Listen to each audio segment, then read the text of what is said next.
Star blessings. Let's talk about Algol, the infamous, famous demon star, as it's been referred to. So today I'm going to actually just read from two of my favorite books, two books that all have to do with the stars, the fixed stars, which is a very complex area of astrology and one that I'm continuously just expanding my understanding and knowledge. There's so many stars, and then we have all the constellations, and the stars reside within the constellations and so forth. So there's a lot of complex layers, but I really love the richness of the meaning of the stars. The astronomical understanding, which is quite complex, and I can't say I've got my head around it all, that's for sure. I started studying fixed stars a very long time ago with Bernadette Brady, who is quite renowned for her work. And one of the books I'm reading from today is actually her book called Brady's Book of Fixed Stars. So that's Bernadette Brady I'm referring to. So I'm talking about Algol today because it happens to be right there with the sun in Taurus. So it's only there for a short time, but I think every time it comes around, which is every year, it's a really interesting portal and just a reminder of the energy. And what I'd like to offer today really is a bit of a lighter side to understanding the meaning of Algol, and how we might consider it in our own evolutionary path and themes that may or may not be coming up for us at the moment. But basically, the essence of Algol really has got to do with the dark feminine energies, right? The suppressed, oppressed, repressed dark feminine energies. And Lilith is a figure that corresponds to this fixed star as well. So the sun today, which is at 25 degrees, is actually conjunct Algol. And I was thinking it's going to be very interesting when Uranus reaches that degree in a couple of years' time, I guess, which obviously I'll come back to talk about at a later stage. But I can't help observing and wondering the revelations actually that might occur during that time, because Uranus is the one that breaks through the suppressions and the conditioned mindsets and the oppressions and repressions, all the pressions, basically. So I think that's going to be a very interesting time collectively, but that's down the track.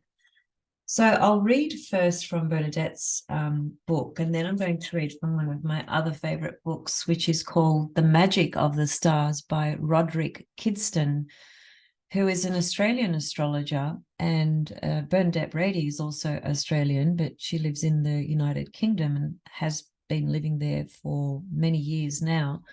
Roderick Kidston died a few years ago, actually, but he left us this incredible book called The Magic of the Stars, his life's work, really. It's such a wonderful book on the fixed stars, and he really does give a more of an optimistic, not a false optimistic, but more of a broader optimistic understanding of the stars, because a lot of the fixed stars, a lot of them have a really bad reputation. And one thing that I guess we need to understand when we are working with astrology, and particularly people who work with ancient medieval astrology, which has, there is so much wisdom and richness and depth in the ancient systems. And whilst a lot of the work and principles and insights are still valuable today, I think we need to also understand that a lot of the material that was written, a very long time ago was based on life at that time. And whilst there are so many things in our psyche that are still, very unconscious, and there are a lot of themes in this world that we still experience to date that existed a couple of thousand years ago. There's a lot that hasn't changed on the one hand, and on the other hand, there is a lot that has changed as well. So really what I'm saying is that when we are working with ancient traditions and exploring the landscape of the teachings and the mythology, the stories, we obviously need to find a way to adapt it to current times, right? And the fact is, there is a thing called evolution. So everything evolves, including the earth herself, who's going through incredible transitions at the present moment, as most of us are very aware of that. So again, when we are working with ancient principles and teachings, we just need to find a way to adapt in our mind a pathway that works with the individual that we might be working with, reading their chart, looking at stars in their chart, because in the traditional ways and in the sort of darker ages, if you like, it was very black and white. Everything was very black and white. There was a strong predictive element to astrology back in the day, and kings and queens and people in the hierarchy would consult with astrologers to get very specific sort of answers to specific questions they had. It was a very black and white fated sort of system, if you like. And the questions that were most common back then were, will I be wealthy? Will I be a king? Will I get married? Will I have children? When will I die? Those were the main things that people were concerned about, right? And as time has gone on, we've evolved, and our understanding has expanded, our consciousness has expanded, our desires have evolved, our perspectives, our creative styles, everything has expanded and evolved, right? So life is not so black and white and as bleak as perhaps the ancients pointed to. Because back in the day, you were either going to have children or you were not, and that was considered, if you weren't going to have children, that wasn't considered a very positive thing back in the time for the most part. Whereas now a lot of people choose, for instance, not to have children, or whether they in some cases they simply can't, or it's not in their destiny, so to speak. And a lot of people are okay with that. It's not looked upon as the end of the world. It's not it's not a big judgment on people if they don't have children, whereas back in those days it was a very, very different perspective. I'm just going to shut my door because my little Coco's back inside. Oh no, she's not. You back out there. Okay. Sorry. When you're a mother, whether it's to the animal kingdom or to children. Okay, so Algol, this energy, as I said, really connects to the dark, suppressed feminine that really resides in the subconscious of every man and every woman. Now, here's what Bernadette says. So first she starts by saying Algol was called Ras Al Ghul by the Arabs, which means the head of the demon. And they considered this female demon to be the wife of the devil. Ptolemy labeled the star as the brightest one of those in the Gorgon's head. The Chinese called the star Qi Shi. Now, I may not be pronouncing the first word correctly, so I'll spell it. It's T-S-E-I-H. So it's a Chinese word. Anyway, so the Chinese call the star Zi Shi, meaning piled up corpses. In Talmudic law, she is the first wife of Adam, Lilith, who left him because she refused to be submissive to his needs. Lilith then fled to the paradise and became a demon of the wind. She was considered a curse since she gave sexual pleasure and was the cause of all male wet dreams. This eventually led in the Jewish, Muslim, and Christian cultures to the suppression in the male of all sexual pleasure, which then led to the suppression of the sexual woman. Algol thus embodied everything that men feared in the feminine.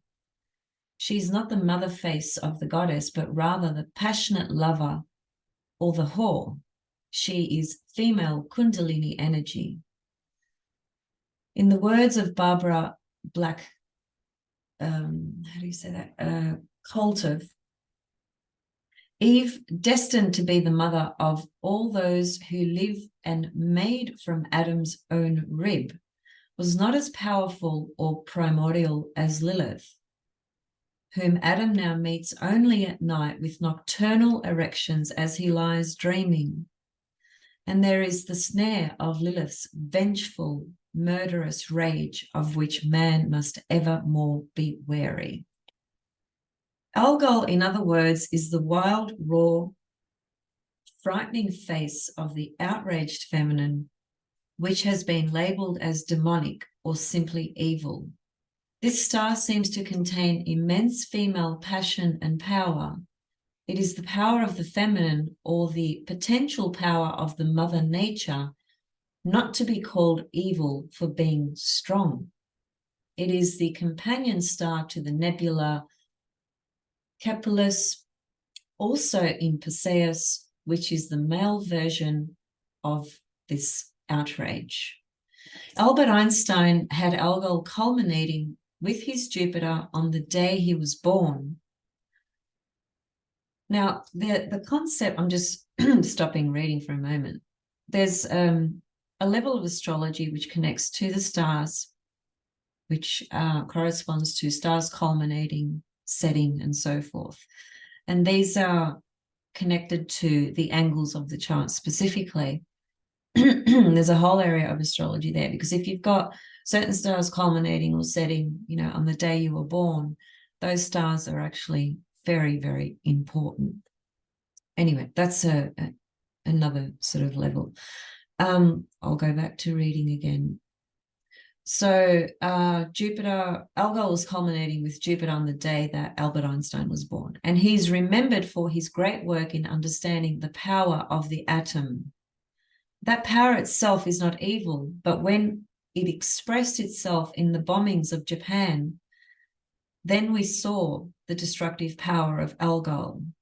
Another example, John F. Kennedy had Mars culminating with Algol in his chart, and he was killed by an assassin's bullet in the head, showing us the more literal side of Algol. O.J. Simpson, United States athlete and actor, born at the moment this star was culminating, also shows the heavy side of this star. He was accused of the brutal murder of his wife, and though he was acquitted, and his legal team was absolutely freaking incredible. My brother, who is a lawyer, has spoken to me on numerous occasions about that legal team, and just so many fascinating elements about their style, their approach, and just, he employed the most powerful legal team ever, as you imagine he would have. And so in a way, it's no wonder he was acquitted. Anyway, that's just a side note. Where was I? So he was acquitted, but he will be remembered as having been connected to this crime. Adolf Hitler had the star setting as his sun was on the Nadir, which is close to the IC, and it is not the IC. I've seen a lot of things online where people say the Nadir, Nadir, Nadir, is the same point as the IC, the bottom part of the chart. They're not the same points at all. That's another story. Perhaps I'll come back and explain that. But do not confuse the Nadir as being the exactly same point as the IC, because astronomically they are not the same point. Anyway, so where was I? Adolf Hitler had the star setting as his sun was on the Nadir. So the force of Algol expressed itself in the later phase of his life, because the bottom part of the chart corresponds to a later phase in life. The ascendant, for example, would explain or would speak to the early years of life, for instance, just as a way of contrast, right?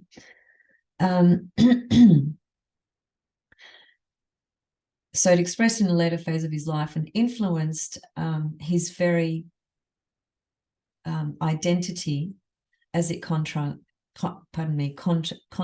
his sun. In contrast, Wolfgang Amadeus Mozart, most of us know him as Mozart, right? Had his Mercury rising with Algol. So from an early age, his expression, thinking, and therefore his music was filled with the passion and intensity of Algol. So Bernadette really talks about this star as, quite apart from it being connected to the, oppressed feminine, dark feminine, it brings forth this incredible intensity and passion in will and expression. Algol in the natal chart, she says, Algol represents a strong assuming passion that may devour you with anger and rage. If one can contain an unconscious compulsion to take revenge and focus that passion into a more productive outcome, Algol is one of the most powerful stars in the sky. Whatever planet it affects in your chart will be charged with strong, intense sexual energy that has the potential to be wonderful, or, if repressed, to lead to rage or violence. Algol is one of Ptolemy's recorded stars, so it can be either the cosmic or the apparent heliacal rising star. If you're born on the day that Algol rises with the sun, then your very being is inflamed with passion and intensity. At the very least, this will imply that you are a person who will not tolerate injustice. In addition, because you can handle intensity, you will encounter these sorts of situations throughout your life. In a worst case scenario, Algol is the position, in this position could express itself as the female demon, destroying in a bloody, ruthless manner. So that's what Bernadette Brady has to say. Now let's read from Roderick Kidston's book, because some things will sound similar, but he'll have some other concepts as well. So I would like to read that too. Okay, Algol name and position. Algol takes its name from the Arabic Algol, the demon, and this star has had a baleful reputation across several cultures and many centuries. It is the second star of Perseus, the champion, in brackets, or rescuing hero, and marks the head of Medusa, which Perseus is pictured as holding in his left hand. It's a famous piece of art, which I will put as the cover, or the, what's it called? Just forgotten the name, but it'll be, as a cover of this video on my channel. So when you see that picture, that's what this is depicting or speaking to. It is formally designated an eclipsing binary, a double star system with phases of greater and lesser brightness. In line with old beliefs, it was held to be more dangerous and difficult when darker. Although Algol has been described as the most evil star in the heavens, towards the end of the 20th century, of the stars. And he mentions Bernadette Brady, Eric Morse, and Diana Kay Rosenberg all gave more nuanced and helpful readings of it. So here he goes with his meaning of this star. If Algol is one of your stars, your life will include important themes around facing the wounded feminine and the darker elements of the psyche, especially those relegated to the subconscious. These are all issues connected to the Gorgons, especially Medusa, who as mythic figures carry a lot of patriarchal demonizing. The star Algol unleashes great passions which can get out of control, and this is another aspect of the challenges here. With Algol, you may well find yourself periodically in situations which call on your resources of intelligence and flexible strength. Nevertheless, Algol also gives you the savvy and courage to meet these challenges if you make the effort. At the time near the end of this writing, I was alerted to and read an academic article with the title Shifting Milestones of Natural Sciences, the Ancient Egyptian Discovery of Algol's Period Confirmed by L. Jetsu and S. Persedu, originally published in England in 2008.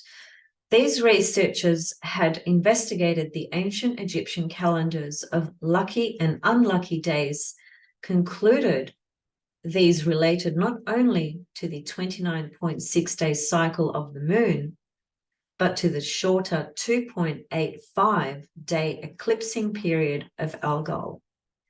What matters most for us here was how they demonstrated a link in Egypt between Algol and the great solar god of light and right order, Horus, who was locked in mythic battle with the god of darkness and chaos, Set, but who was ultimately victorious. The idea that Algol was for a few millennia equated with the best of the Egyptian deities, not the worst, is utterly at variance with all known subsequent astrological traditions and teachings. It will take time to address the issue with appropriate care, as it really demands a full examination and reconsideration of Algol. My initial response is that the great Egyptian mythic battle between the forces of light, in brackets order, and darkness, in brackets chaos, is not impossibly at odds with the deeper myths associated with the malignant Gorgons, and also with the Perseus hero quest. As a mythic figure, Perseus is another solar hero. Perhaps this older and occult information is opening up a way to completely revision the influence of Algol and its significance in the astrological canon.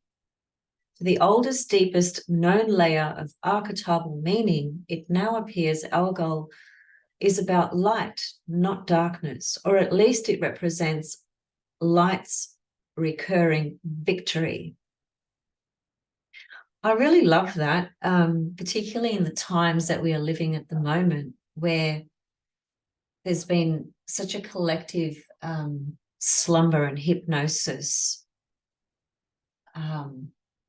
under the umbrella of a lot of darkness, actually, because of the level of unconsciousness that exists in the personality and the psyche of so many people.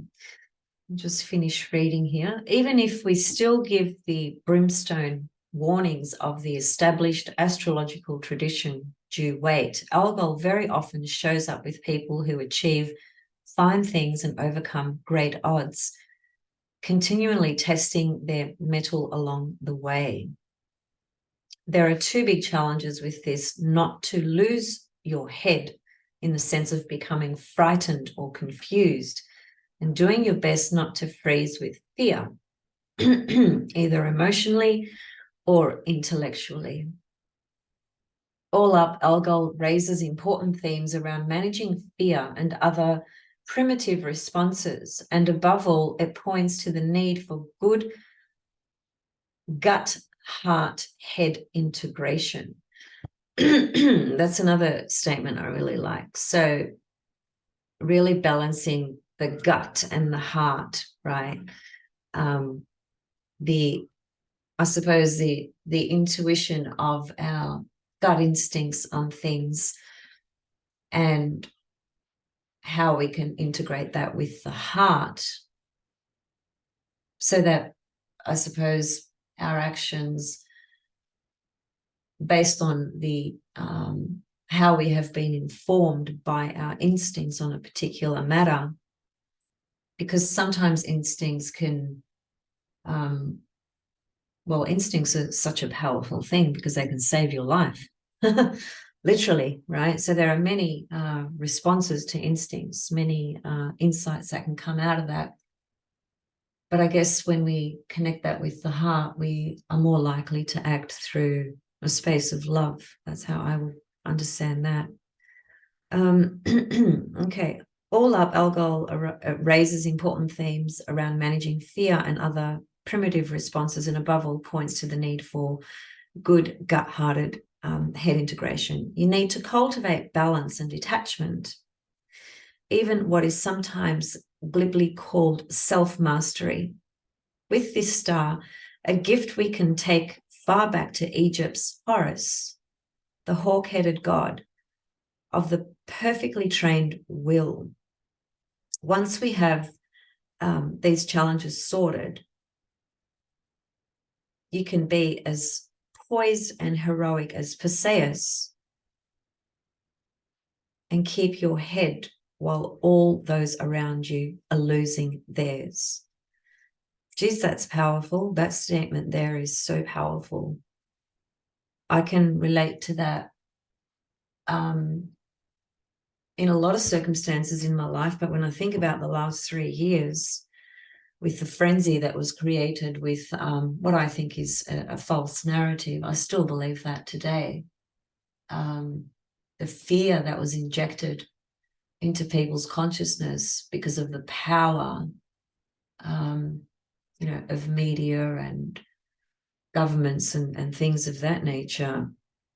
And a lot of those people that are involved on those levels would have just been so unconscious and just so asleep to it that they believed it themselves.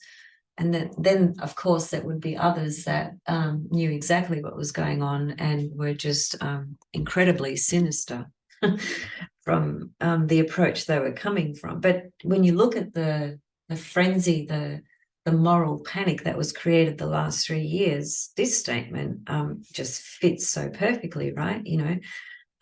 Because I felt I was able to keep my head on while I watched so many others lose their heads. And I gave the example yesterday when I was talking about Jupiter in Taurus and the nature of greed and observing people bashing each other in supermarkets over toilet paper. Now, if that's not losing your head, then I don't know what is. So, there are things that can go on in this 3D reality that can cause us to lose our heads, as it were. Although nothing causes anything, we have free will and we have a choice every time. The choice may not be an easy one, but we still have a choice. So when people say, I had no choice, that's not true. You had a choice, but you chose something. We all choose something in our approach, in our belief, in our actions, in whatever. So we can choose to lose our head or get a grip. Most people just lost it, obviously. Anyway, okay, so here's some famous examples with Algol, which perhaps will be different to the ones that Bernadette gave. Galileo endured persecution by the Inquisition, but still won the final scientific victory for his careful, exact, and inspired astronomical work, all resonant with Hephaestus, the asteroid of work and expertise. Okay. I wasn't so sure about that. Hephaestus, the asteroid of work and expertise. I'm going to look that up now. That is spelt, by the way, Hephaistos. I know that character very well. I just didn't realize it connects to work and expertise.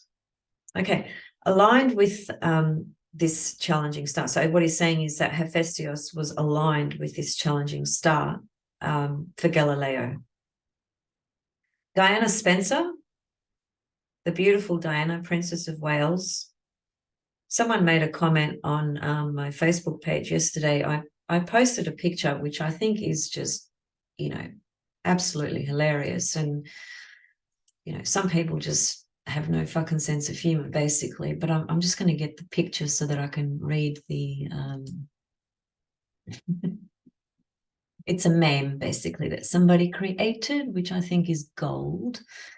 And as I said, it's more just, from a point of sense of humor, but some people just don't have one. Where is it? Here it is. 140 people thought it was funny. So it's a picture of Camilla waving with a big smile on her face. And it just says, to all the side chicks, just believe. This came out, obviously, after Charles was crowned king, right? Because she's his partner, right? So it was just a joke, but some people took it very personally who seemed to, I don't know, be on the side of Camilla. Each to their own. If you like Camilla, you like her. I couldn't give a shit, to be quite honest. I don't like any of the royals, but that's me, except for Diana. She was, because she wasn't anything like them. That's why she's no longer here. So anyway, one lady got on and didn't like this meme at all and started banging the drum of supporting Camilla and saying that Diana was all screwed up and it was her fault and she wanted freedom and she got what she deserved and all this crazy shit, right? And I just thought, wow, that's a pretty judgmental, narrow perspective. And then I just said, you don't really believe what just came out of your mouth, do you? Normally, I don't respond to those sorts of things. I either just ignore them or just delete them. But I just thought, okay, I'm going to respond to this one very lightly just to see if this person reacts. And when I said, gee, you don't believe what came out of your mouth, oh boy, that unleashed, a lot in this individual. And she came back with some attacks and actually calling me judgmental.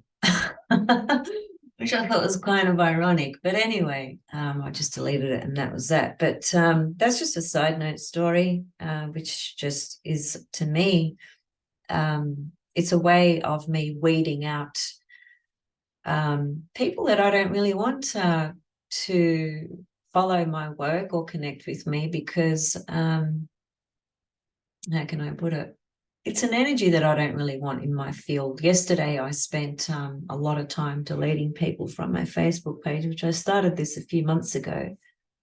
Deleted about 3,000 people. And then yesterday, I deleted another 700.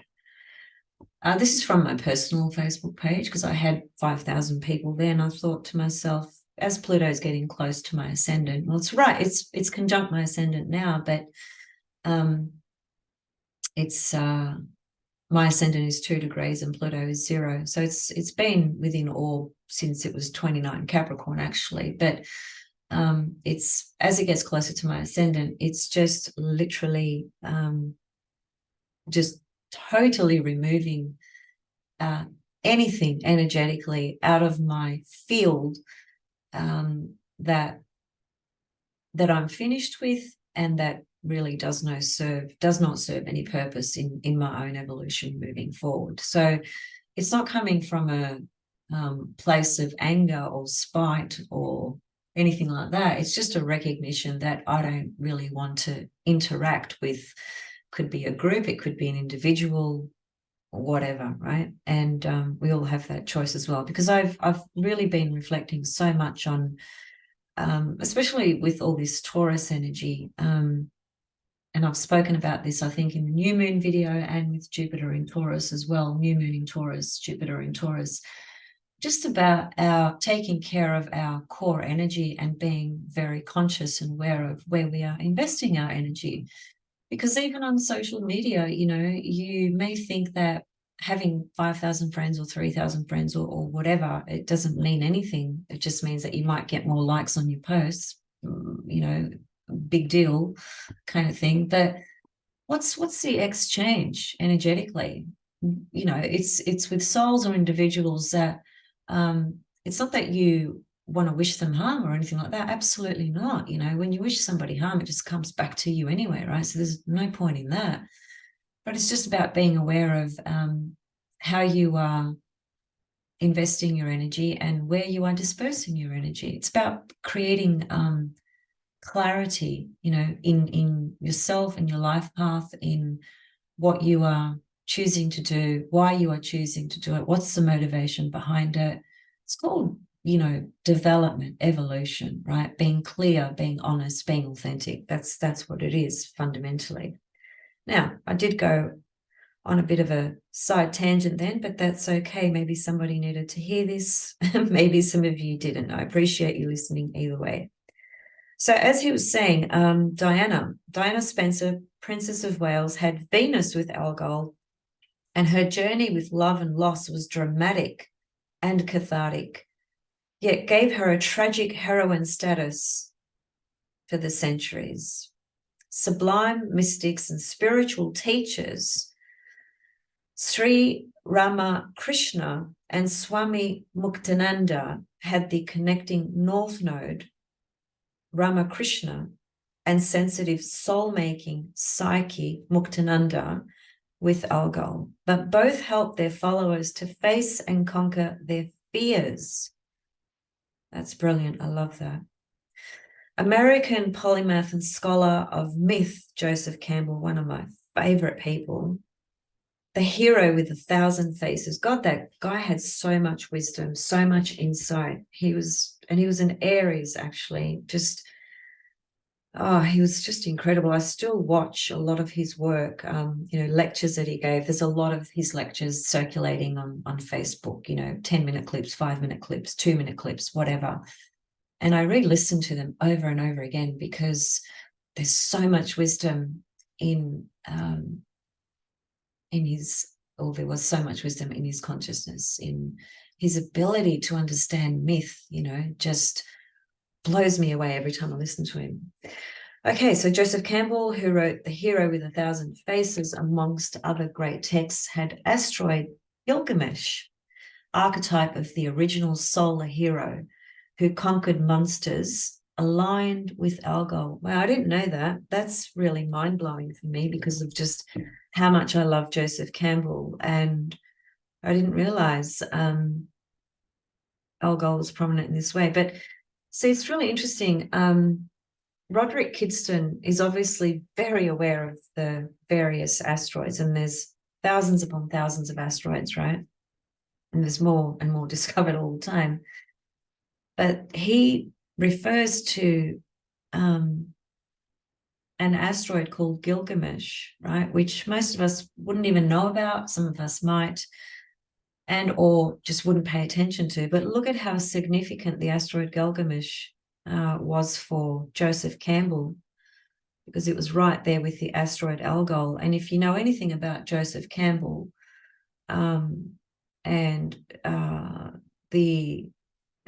of the main works of his, which was A Hero with 1,000 Faces, the concept of a hero is whatever tradition you go to, whatever myths or stories you read and so forth, a hero is often defined by someone who is victorious and overcomes great battle with the dark forces, period.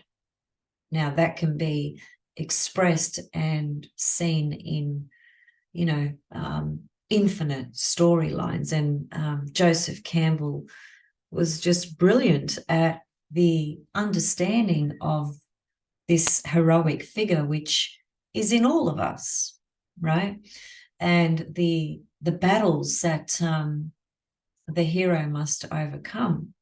And it's funny actually, because a lot of the battles really correspond to our own ego actually, and that's just, you know, projected out there, as it were, in the world through the different challenges we face, the circumstances we deal with, the people we come into contact with, the things that are activated in us in certain ways by certain relationships, family members, friends, people we don't even know. You know, people are triggered and activated all the time. Just as I was sitting down, you know, I heard a guy get out of his car and start abusing somebody because I don't know what they did. I didn't see it, but it was a road rage thing, right? It's just a simple example of just how easily people are, you know, triggered, right? Being triggered by a stranger on the road who hasn't done anything to you, might have just inconvenienced you in some kind of way, but how minor is that, you know? And yet look at the rage that comes out in people. It's unbelievable, really. So the monsters, in other words, and the heroes all exist within us, is what I was getting at there. So Algol, there it is, conjunct the sun today, within orb yesterday, today and tomorrow. And you may have Algol prominent in your chart, you may not. In any case, I think this is material really worth considering and understanding, because the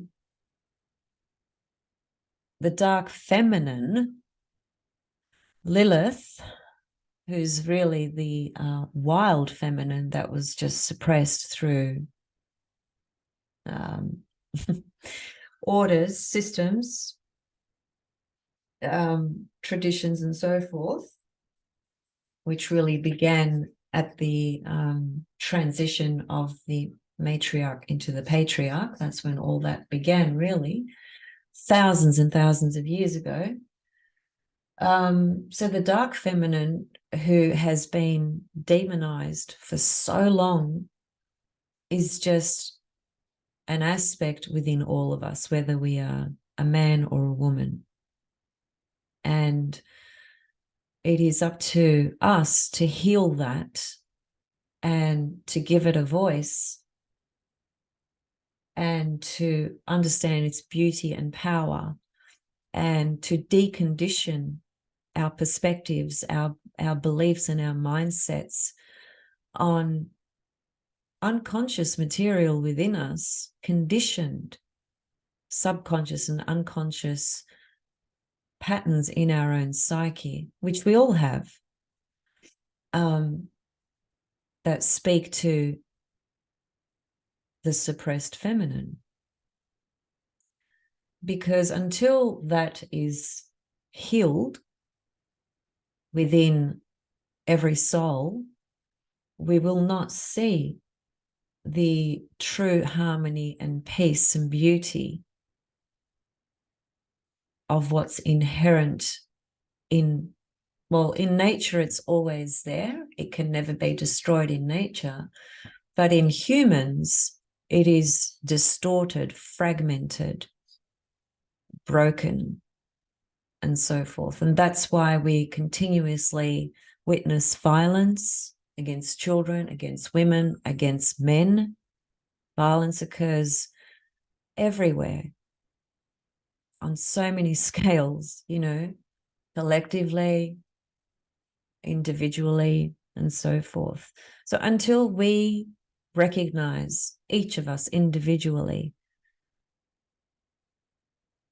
that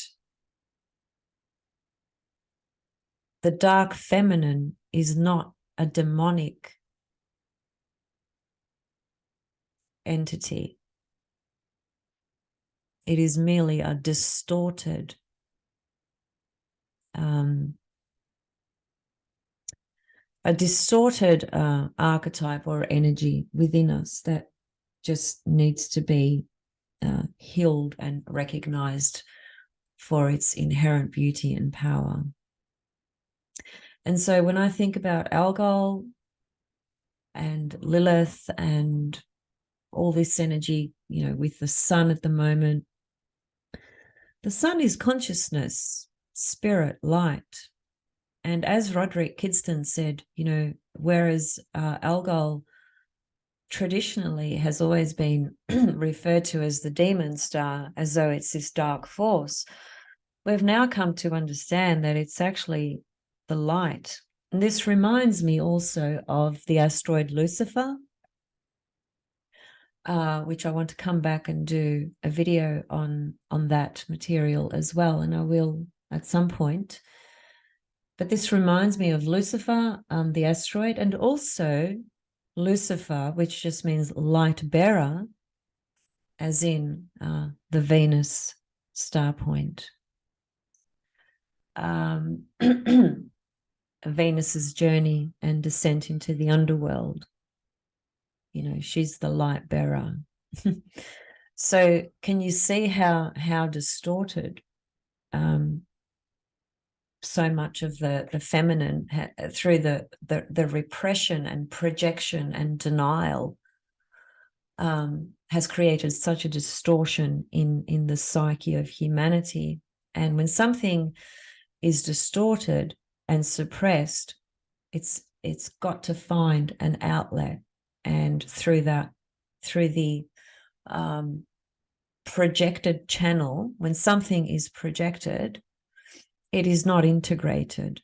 And so it will be projected onto something or someone that will manifest, if you like, as the part of it that remains in the psyche, at least, as this dark force. But when we integrate and honor and understand and appreciate these dark forces, as it were, are just an aspect of ourselves that just need to be understood and honored and integrated and balanced, as opposed to being project. So Algol really brings this home. It brings to light these sorts of themes and matters. So I'll be interested to see over the next few days if anything shows up, in the news, as it were. And although I don't watch conventional mainstream media news, but just what gets put out there through different platforms and so forth. I'll just be interested to see what comes up through this little portal as it is now perfecting, as it were. Okay, hopefully this information was interesting and useful. If you're into fixed stars, and if you didn't know about Algol, or even if you did, maybe this material has given you some further considerations, things to work with within your own self, and whether you are working with other people's charts and things of that nature. Let me just see something before I go.